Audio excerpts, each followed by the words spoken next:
ನಮಸ್ಕಾರ.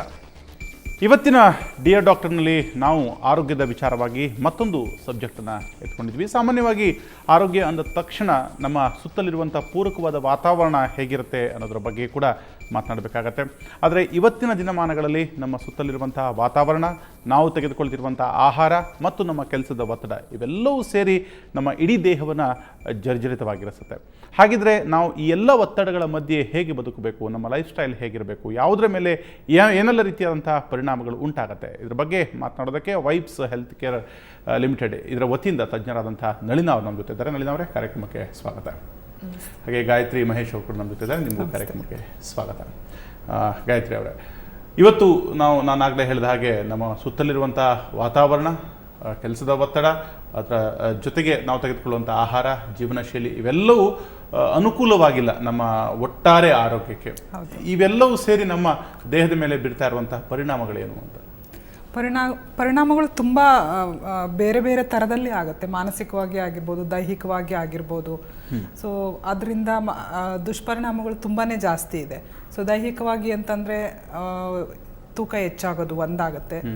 ಆಮೇಲೆ without reason, ಯಾವುದೇ ಕಾರಣ ಅವರು ಜಾಸ್ತಿ ಊಟ ಮಾಡದೇ ಇರ್ಬೋದು, ಆದ್ರೂ ದಪ್ಪ ಆಗ್ತಾ ಇದ್ದೀವಿ ಅಂತ ಹೇಳ್ತಾರೆ. ಅಂದರೆ ಅವ್ರ ಮೆಟಬಾಲಿಕ್ ರೇಟ್ ವೇರಿಯೇಷನ್ ಆಗ್ತಾ ಇರುತ್ತೆ.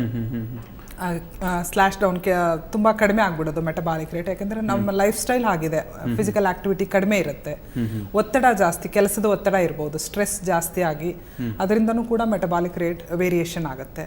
ಸೊ ಅದಲ್ಲದೆ ಮಾನಸಿಕವಾಗಿ ಕೂಡ ಅವರು ಹೆಲ್ದಿಯಾಗಿ ಇರಲಿಕ್ಕೆ ಆಗೋದಿಲ್ಲ. ಸೊ ಆ ಮಾನಸಿಕವಾಗಿ ಹೆಲ್ದಿಯಾಗಿ ಇಲ್ಲದೆ ಇದ್ದಾಗ ಅವರು ಊಟದ ಕಡೆ ಅಷ್ಟೊಂದು ಹೆಲ್ದಿ ಫುಡ್ ಏನು ತಗೊಳ್ಳಿಕ್ಕೆ ಆಗೋದೇ ಇರ್ಬೋದು, ಅಥವಾ ಟೈಮ್ ಕೂಡ ಕಡಿಮೆ ಆಗ್ಬೋದು ಅವರಿಗೆ ಹೆಲ್ದಿ ಫುಡ್ ಮನೆಯಲ್ಲಿ ಅಥವಾ ಹೋಮ್ ಮೇಡ್ ಮಾಡ್ಕೊಳ್ಳಿಕ್ಕೆ, ಅಥವಾ ಕೆಲವೊಂದು ಆಹಾರಗಳನ್ನು ಸರಿಯಾದ ಟೈಮಿಗೆ ತಗೊಳ್ಳಿಕ್ಕೆ ಇದೆಲ್ಲ ತೊಂದರೆ ಆಗ್ಬೋದು.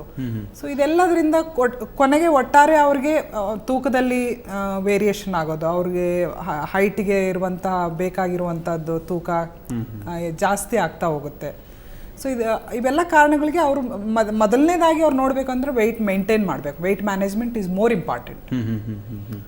ಸೊ ಇಲ್ಲಿ ಮೊದಲಿಗೆ ಇವೆಲ್ಲದರ ವ್ಯತಿರಿಕ್ತದಿಂದ ಆಗುವಂಥ ಮೊದಲ ಸಮಸ್ಯೆ ಬೊಜ್ಜುತನ. ಹೌದು.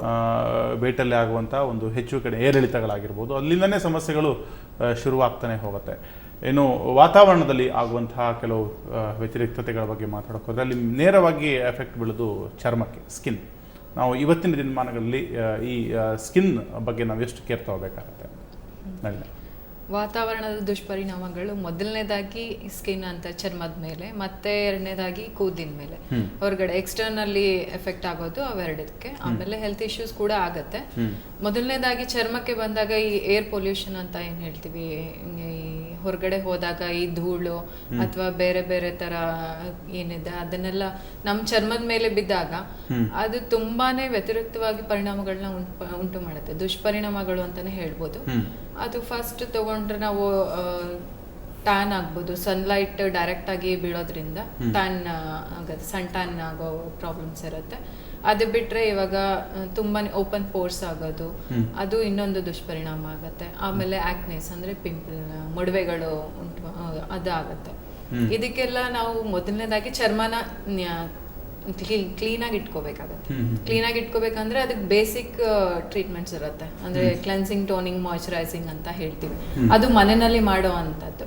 ಮನೆಯಲ್ಲಿ ಅದನ್ನ ನಾವು ಸರಿಯಾಗಿ ಮಾಡ್ಕೊಂತ ಹೋದ್ರೆ ಮತ್ತೆ ಈ ವಾತಾವರಣದಿಂದ ಆಗುವಂತ ದುಷ್ಪರಿಣಾಮಗಳನ್ನ ನಾವು ಅವಾಯ್ಡ್ ಮಾಡ್ಕೊಂಡು ಹೋಗ್ಬೋದು.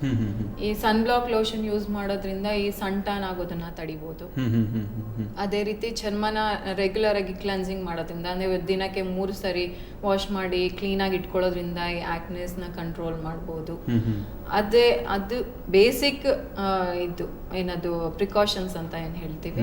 ಹಾಗೆ ಮಾಡ್ಕೊಂಡಾಗ ಅವಾಯ್ಡ್ ಮಾಡ್ಬೋದು. ಅವಾಯ್ಡ್ ಮಾಡ್ಲಿಕ್ಕೆ ಆಗ್ಲಿಲ್ಲ, ಅದು ಜಾಸ್ತಿ ಆಗ್ತಾ ಹೋಗ್ತಾ ಇರುತ್ತೆ ಅಂದಾಗ ಈ ಟ್ಯಾನ್ ಎಲ್ಲ ಪಿಗ್ಮೆಂಟೇಷನ್ಗೆ ಹೋಗ್ತಾ ಇರುತ್ತೆ. ಡೀಪ್ ಆಗಿ ಹೋದಾಗ ಪಿಗ್ಮೆಂಟೇಷನ್ ಕನ್ವರ್ಟ್ ಆಗುತ್ತೆ. ಆಕ್ನೆಸ್ ಎಲ್ಲ ತುಂಬಾನೇ ಅಗ್ರಿವೇಟ್ ಆದಾಗ ಅದು ಒಂಥರ ಆಕ್ನೆ ಪಿಟ್ಸ್ ಎಲ್ಲ ಬರುತ್ತೆ. ಮತ್ತೆ ಅದು ಕಂಟ್ರೋಲ್ ಮಾಡ್ಲಿಕ್ಕೆ ಆಗೋದೇ ಇಲ್ಲ ಅನ್ನೋಂಥ ಸ್ಟೇಜಿಗೆ ಹೋಗ್ಬಿಡತ್ತೆ. ಅಂತ ಸಮಯದಲ್ಲಿ ನಾವು ವೈಬ್ಸ್ ನಲ್ಲಿ ತುಂಬಾ ಚೆನ್ನಾಗಿ ಟ್ರೀಟ್ಮೆಂಟ್ಸ್ ಎಲ್ಲ ಇಟ್ಕೊಂಡು ಅದಕ್ಕೋಸ್ಕರ treatmentಗಳನ್ನ ಈಗ ಈ ಟ್ಯಾನ್ ರಿಮೂವಲ್ಗೆ ಆಂಟಿ ಟ್ಯಾನ್ ಟ್ರೀಟ್ಮೆಂಟ್ ಅಂತ ಇರುತ್ತೆ. ವಾರಕ್ಕೆ ಒಂದಿನ ಬಂದು ಟ್ರೀಟ್ಮೆಂಟ್ ತಗೊಳ್ಳೋ ಅಂಥದ್ದು. ಅದು ಅವ್ರು ಎಷ್ಟು ಡೀಪ್ ಆಗಿದೆ ಟ್ಯಾನ್ ಅದನ್ನ ನೋಡಿ ಕೊಡ್ತೀವಿ. ಅದಕ್ಕೆ ಸರಿಯಾಗಿ ಮೇಂಟೆನೆನ್ಸ್ ಹೇಗೆ ಮಾಡಬೇಕು ಅನ್ನೋದು ಕೂಡ ಹೇಳಿ. ಡೀಪ್ ಟ್ಯಾನ್ ಅಂದ ತಕ್ಷಣ ಚರ್ಮದಲ್ಲಿ ಯಾವ ಥರದ ಡಿಫ್ರೆನ್ಸ್ ಗೊತ್ತಾಗುತ್ತೆ? ಕಪ್ಪು ಒಂಥರ ಟ್ಯಾನ್ ಅಂತಂದ್ರೆ ಪೂರ್ತಿ ಮುಖದಲ್ಲೆಲ್ಲ ಈವನ್ ಆಗಿ ಸ್ಪ್ರೆಡ್ ಆಗಿರುತ್ತೆ, ಅದನ್ನ ಟ್ಯಾನ್ ಅಂತ ಹೇಳ್ತೀವಿ. ಬ್ಲ್ಯಾಕ್ ಕಪ್ಪಾಗಿ ಕನ್ವರ್ಟ್ ಆಗ್ತಾ ಹೋಗ್ತಾ ಇರುತ್ತೆ ಚರ್ಮ. ಅದರಿಂದ ಇಮಿಡಿಯೇಟ್ ಆಗಿ ನಾವು ಅದನ್ನ ಐಡೆಂಟಿಫೈ ಮಾಡಿ ಬಂದಾಗ ಬೇಗನೆ ರಿಸಲ್ಟ್ ಸಿಗುತ್ತೆ. ತುಂಬಾ ನೆಗ್ಲಿಜೆನ್ಸಿ ತೋರಿಸಿದಾಗ ಅದು ಡೀಪ್ ಆಗಿ ಹೋಗ್ತಾ ಇರುತ್ತೆ ಸ್ಕಿನ್ ಲೇಯರ್ ಒಳಗೆ. ಅವಾಗ ತುಂಬಾ ದಿನ ಹಿಡಿಯುತ್ತೆ. ಟ್ರೀಟ್ಮೆಂಟ್ಸ್ ಎಲ್ಲ ಅಡ್ವಾನ್ಸ್ ಟ್ರೀಟ್ಮೆಂಟ್ಸ್ಗೆಲ್ಲ ಹೋಗ್ಬೇಕಾಗತ್ತೆ. ಅದು ಬಿಟ್ರೆ ಈಗ ಪಿಗ್ಮೆಂಟೇಷನ್ ಅಂತಂದ್ರೆ ಪ್ಯಾಚ್ ತರ ಕಾಣಿಸುತ್ತೆ, ಎಲ್ಲ ಕಡೆ ಈವನ್ ಆಗಿ ಸ್ಪ್ರೆಡ್ ಆಗಿರೋದಿಲ್ಲ. ಪಿಗ್ಮೆಂಟೇಷನ್ಗೆ ಬರೀ ಎನ್ವಿರಾನ್ಮೆಂಟಲ್ ಪೊಲ್ಯೂಷನ್ ಅಲ್ಲ, ಅದಕ್ಕೆ ಬೇರೆ ಬೇರೆ ಹಾರ್ಮೋನಲ್ ಇಂಬ್ಯಾಲೆನ್ಸ್, ಆ ರೀತಿ ಮಲಾಸ್ಮಾ ಅಂತ ಹೇಳ್ತೀವಿ, ಆ ಥರ ಬೇರೆ ಬೇರೆ ರೀತಿ ರೀಸನ್ಸ್ ಇರುತ್ತೆ. ಅದನ್ನ ತಗೊಳ್ಬೇಕಂದ್ರೆ ಮೋಸ್ಟ್ ಅಡ್ವಾನ್ಸ್ ಟ್ರೀಟ್ಮೆಂಟ್ಸ್ ಇದೆ, ಡರ್ಮಟಾಲಜಿಕಲ್ ಪ್ರೊಸೀಜರ್ಸ್ ಎಲ್ಲ ಇರುತ್ತೆ. ಅದ್ರ ಬಗ್ಗೆ ನಾವು ಮುಂದಿನ ಎಪಿಸೋಡ್ಸ್ ಅಲ್ಲಿ ಕೂಡ ಮಾತಾಡ್ಬೇಕು ಅನ್ಕೊಂಡಿದ್ದೀವಿ. ನಮ್ಮ ಟೆಕ್ನಿಕಲ್ ಎಕ್ಸ್ಪರ್ಟ್ಸ್ ಎಲ್ಲ ಬರ್ತಾರೆ ಅದಕ್ಕೆ. ಸೊ ಇವಾಗ ಅಂತಂದ್ರೆ basic treatments plus advance treatments ಕೂಡ ವೈಬ್ಸ್ ನಲ್ಲಿ ಕೊಡ್ತಾ ಇದ್ದೀವಿ.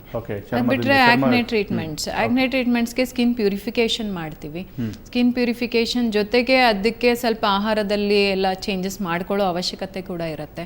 ಅವಾಗ ನ್ಯೂಟ್ರಿಷನಲ್ ಕೌನ್ಸಿಲಿಂಗ್ ಕೂಡ ಇರುತ್ತೆ. ನ್ಯೂಟ್ರಿಷನ್ ಎಕ್ಸ್ಪರ್ಟ್ಸ್ ಇರ್ತಾರೆ, ಅವರು ನಿಮಗೆ ಹೇಳ್ಕೊಡ್ತಾರೆ ದಿನದ ಆಹಾರದಲ್ಲಿ ಯಾವ ರೀತಿ ಚೇಂಜಸ್ ಮಾಡ್ಕೋಬೇಕು, ನಿಮ್ಮ ಚರ್ಮಕ್ಕೆ ಮತ್ತೆ ಕೂದಲಿಗೆ ಯಾವ ರೀತಿ ಪದಾರ್ಥ ತಗೊಂಡ್ರೆ ನಿಮಗೆ ಹೆಲ್ಪ್ ಆಗುತ್ತೆ, ಇನ್ನೂ ಹೆಚ್ಚಾಗಿ ಗ್ಲೋನೆಸ್ ಬರಬೇಕು ಅಂತಂದ್ರೆ ಯಾವ ತರ ಆಹಾರದಲ್ಲಿ ಚೇಂಜಸ್ ಮಾಡ್ಕೋಬೇಕು, ಅದನ್ನೆಲ್ಲ ಮನುಷ್ಯನ ಸೌಂದರ್ಯವೇ ಬಿಂಬಿತವಾಗೋದೇ ಚರ್ಮದಲ್ಲಿ. ಆ ಚರ್ಮವನ್ನು ನಾವು ಎಷ್ಟು ಸಂರಕ್ಷಿಸಿಕೊಳ್ತೀವೋ ಅಷ್ಟು ಸುಂದರವಾಗಿ ಕಾಣಬಹುದು. ಅದಕ್ಕೆ ಬೇಕಾದಂತ ಎಲ್ಲಾ ತರದ ಟಿಪ್ಸ್ ಮತ್ತು ಚಿಕಿತ್ಸೆಯನ್ನ ವೈಬ್ಸ್ ಈಗ ಅತ್ಯಾಧುನಿಕವಾಗಿ ಎಕ್ಸ್ಪರ್ಟ್ಸ್ಗಳನ್ನೊಂದಿಗೆ ನೀಡ್ತಾ ಇದೆ ಅಂತ ಹೇಳ್ತೀವಿ. ನಾನು ಮತ್ತೆ ಬೊಜ್ಜುತನದ ಬಗ್ಗೆ ಮಾತನಾಡೋದಾದ್ರೆ, ಈಗ ಈ ತರದ ಒಂದು ಸ್ಟ್ರೆಸ್ ಇರುವಂತಹ ಜೀವನ, ಯಾವುದೇ ಒಂದು ವ್ಯವಸ್ಥಿತವಾಗಿ ನಮ್ಮ ಟೈಮ್ ಟೇಬಲ್ ಇರಲ್ಲ, ಎಷ್ಟೊತ್ತಿಗೂ ಹೇಳ್ತೀವಿ, ಎಷ್ಟೊತ್ತಿಗೂ ಊಟ ಮಾಡ್ತೀವಿ, ಏನೋ ತಿಂತೀವಿ.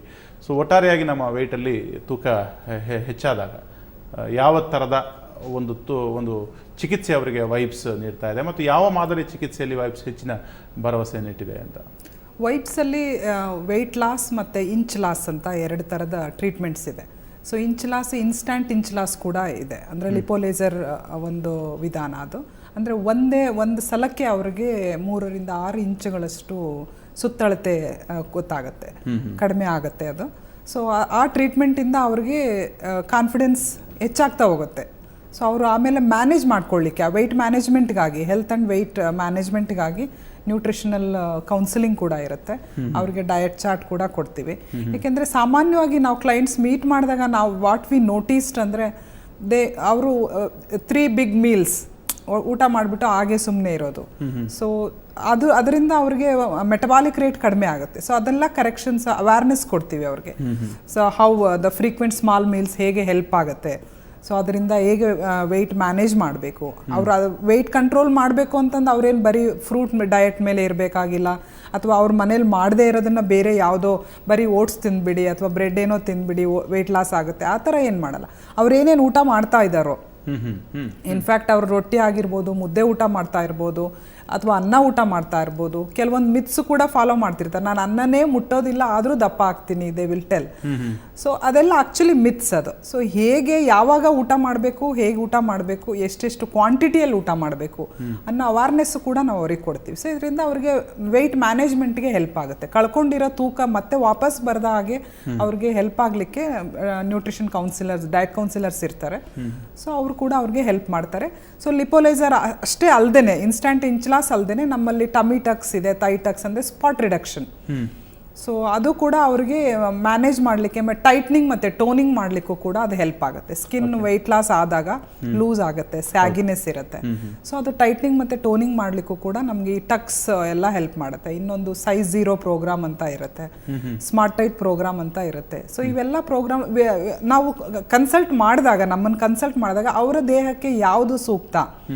ಸೊ ಇನ್ಸ್ಟಂಟ್ ಇದರಲ್ಲೂ ಟ್ರೀಟ್ಮೆಂಟಲ್ಲೂ ಕೂಡ 3-4 ವಿಧಾನ ಇದೆ. ಸೊ ಅದನ್ನು ನಾವು ಅವ್ರಿಗೆ ಅಡ್ವೈಸ್ ಮಾಡಿಬಿಟ್ಟು ಹೇಳ್ತೀವಿ. ಏಕಾಏಕಿ ಈಗ ನೀವು ಹೇಳಿದಾಗೆ ವೆಯ್ಟ್ ನಾವು ಕಮ್ಮಿ ಮಾಡಿಸ್ಕೊಂಡಾಗ ಚರ್ಮದಲ್ಲಿ ಸುಕ್ಕು ಬರೋಂಥದ್ದು ಅಥವಾ ಜೋತ್ ಬಿದ್ದಂಗೆ ಆಗೋದು, ಈ ಥರದಕ್ಕೂ ಕೂಡ ಒಂದು ಪರಿಣಾಮಕಾರಿ ಚಿಕಿತ್ಸೆ ಇರುತ್ತೆ. ಅಂದರೆ ಅವರ ಮೊದಲಿನ ಸ್ಥಿತಿಯನ್ನು, ಯಥಾರೂಪವನ್ನು ಕಾಪಾಡಿಕೊಳ್ಳುವಂಥ ಸಾಧ್ಯತೆಗಳಿದೆ ಅಂತ. ಈ ಬಗ್ಗೆ ನಾನು ಇನ್ನಷ್ಟು ಮಾತಾಡ್ತೀನಿ ಇವರೊಂದಿಗೆ. ಅದಕ್ಕೂ ಮುಂಚೆ ಒಂದು ಪುಟ್ಟ ಬ್ರೇಕ್ ಇರುತ್ತೆ.